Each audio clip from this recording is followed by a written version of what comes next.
Hey guys, Gameboy3800 here, once again back on Forza Horizon 5. Last time out on the Hilltop Rally stage, the Ford Crown Vic was an oversteery mess, and for the life of me, we can't figure it out.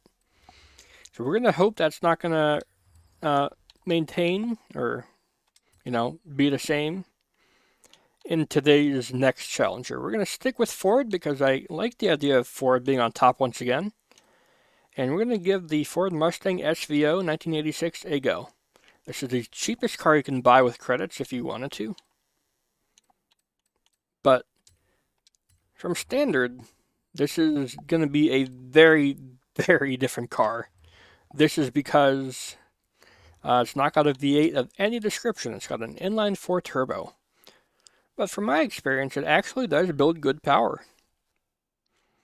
So we're going to see how it does. The regular Ford Mustang, the 1993 one, and to an extent the 2001 are not very good cars because they just don't have the right turn-in or the right upgrades. But this car, this seems like it could be as fast as a Holden Torana because if we take a look here, it's already almost below 3,000 pounds. And that was what the Holden was good at. It didn't have much power, but it was just so good everywhere else. Enough chit chat, let's put on the off-road race tires. We are still in C-Class, very nice. 3 4 5s at the back. Give it one stage of tire upgrade up front, as per usual.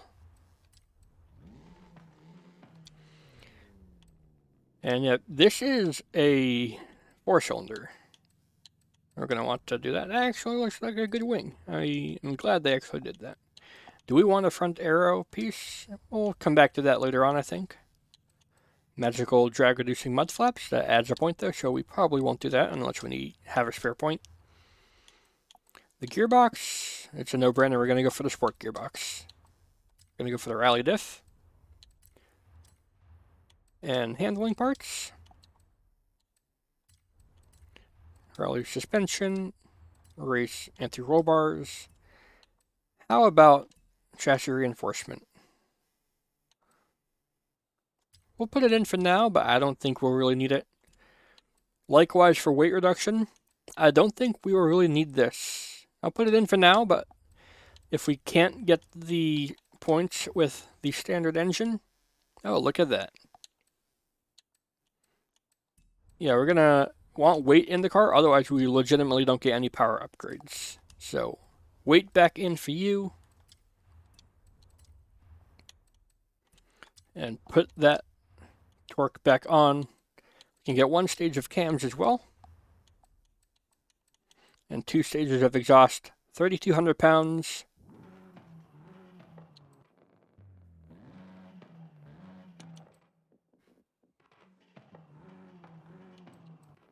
Kind of like the idea of the race exhaust.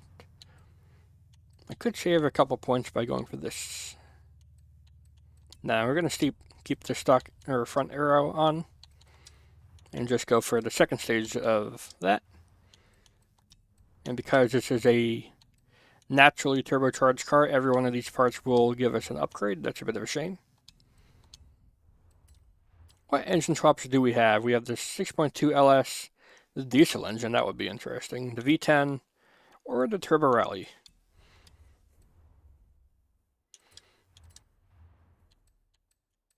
Looks like we could have gone for that. What's our speed? We're going to go for that. That's a good speed from standard. We still can't go for race exhaust. But we can now probably get one more other upgrade. It'll probably end up being the intercooler or oil though, because everything else is putting us over by 2. That's a bit annoying.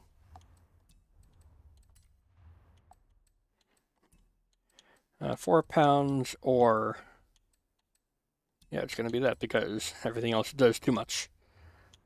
Or 4 horsepower, I mean, not 4 pounds. Well, that's our vehicle. 378 horsepower, 423 foot-pounds of torque. Is a turbo engine. Looks like we need to keep it above 3,000 RPM in order to get boost. Pretty good grip, though. I am genuinely wondering how well this is going to do. We haven't run anything like this before. I'm pretty certain everything else has run a V8 of some description. That is some very stiff front sway bars. I'm going to lower that.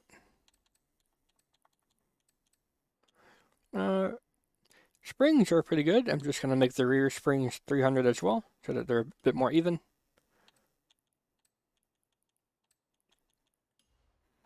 And we will max out our aerodynamics as per usual.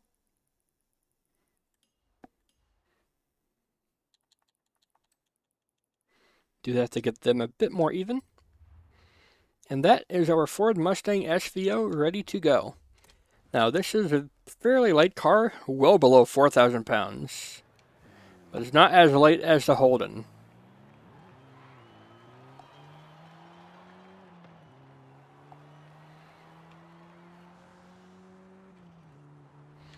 It has some good get up and go, I'll give it that.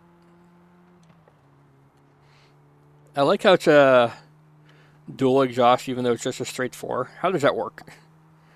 Is it just a 1 into 2 from the muffler? How can I check that? Let's do a jump and then check, and then we can head up to the hilltop rally stage. Let us see the muffler and stuff here.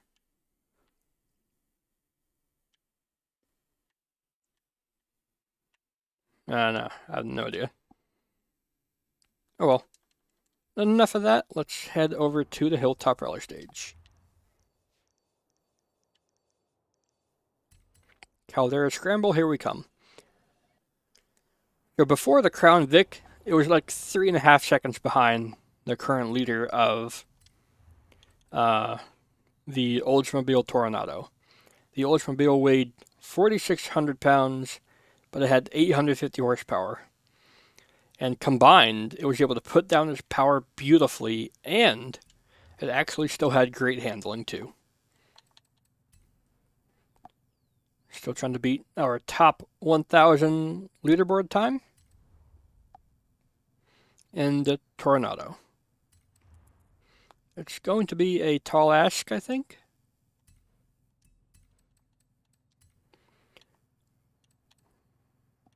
But you never know. Yeah, we are 1,000 pounds less than the Crown Vic. And we only have like 80 less horsepower, so this stands a really good chance of going fast. Will it be the fastest? I somewhat doubt it. But we have big tires, we weigh a lot less.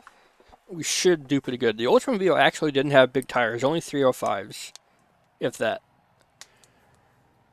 This has 345s. So, on paper, this looks like a good car, but paper doesn't mean anything.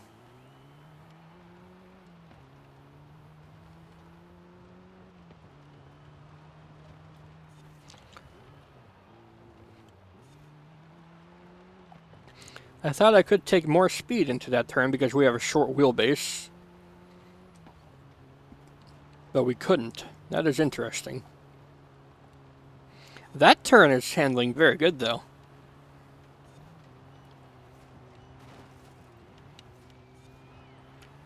Yeah, I'm just taking all of these turns totally flat. That's really good news. That's not good news if the car itself just doesn't have the speed to compete. So we're going to have to go a few laps around to clear those rocks. And this first flying lap, let's see how we compare up against the Oldsmobile.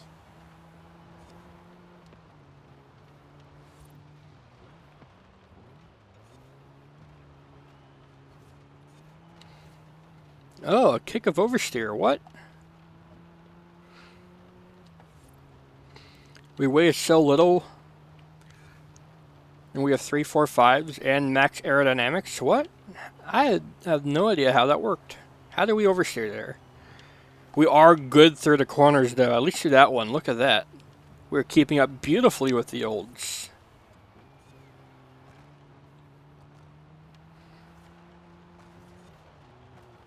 The olds takes a wide line through there, but then it can just straight shot all these turns. Look at that. We can keep up in the turns very well, surprisingly well.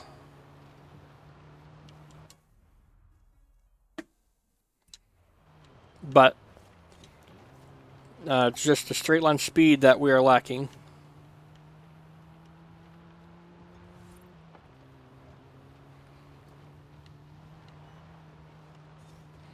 Like this turn here, it's not even a turn for the Mustang. I'm just full throttle. Same with this one, look at that. We are easily closing in on the olds. Will that be enough though? Oh, we slide out again there though.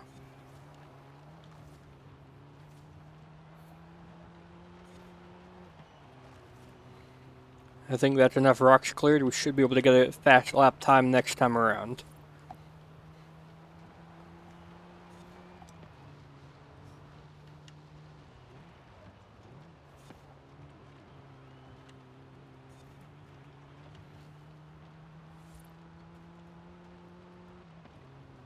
I'm trying to keep it tight on that hairpin. Maybe I want to actually go a bit wide, you know? Oh, that's a bad line through there, yep. I tried to go flat, but I just didn't have the good line going into it. Better line through here, though, I think.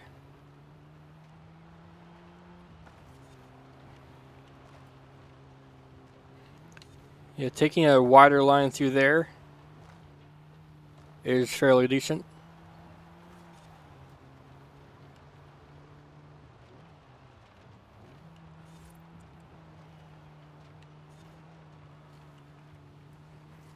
I don't think that was a good line through there. Tried to be a bit wider, but that was too wide. There's a fine balance, it seems.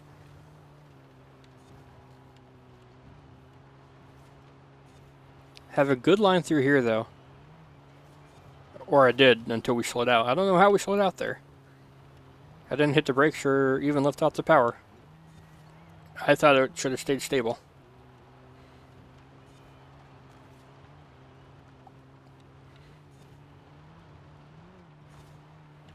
I was close to that checkpoint being missed. Last lap.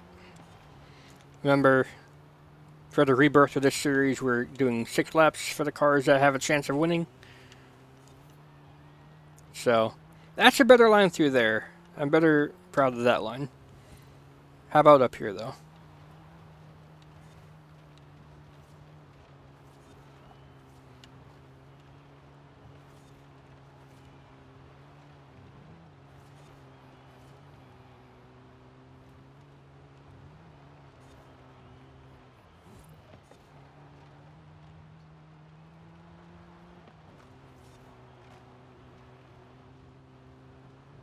Oh, it's close. I think the Oldsmobile is going to have the power to get it, though. Yep, there it goes. Give it up for the Mustang. It got a 47.3. This is a great handling car. But you just need to be careful of 1, bogging down. I don't know how that happened. And 2, of slight kicks of oversteer. Even though it has no weight reduction, it needs more weight to be stable. And more weight to get more power. But that was a great showing from the Mustang. I think that's the fastest Mustang we've had go up so far. And I'm genuinely proud of that run. Great car. Give it up for the Ford Mustang SVO. And that's little itty bitty 4-cylinder. Goodbye, everybody.